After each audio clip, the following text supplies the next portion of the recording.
Hello MeteoData family, welcome to another amazing Python tutorial series where we look at the Pandas reindex functionality.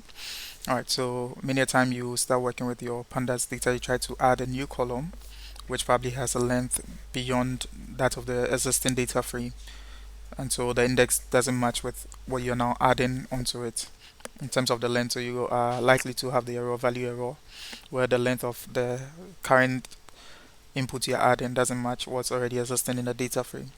Right, so let's look at an example. We import pandas, import numpy, and then we just create a data frame with pd.dataframe,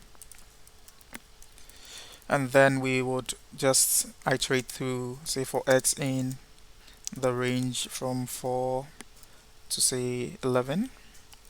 Okay, and then we pick this data frame and then create a string of the x at every point and assign that to say an np.random.rand of the x. So let's say if it's for random positive numbers, and it's going to loop through till it gets to the 10th element. So once we do this, we would have the error produced.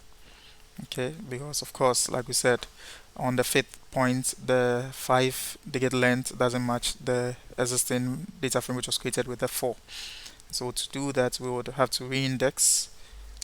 So we have our df being the df.reindex, and then we reindex that on, say, the range of the x. So let's say the new x, which is a 5. This will just reindex the data frame, and then when we check the data frame, we tend to see.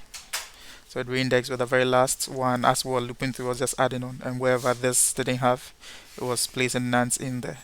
Alright, so I believe you had a wonderful time following this session. Do try your hands on it, let us know what your outputs are, and then if you have any question, you get back to us and we'll be able to help you.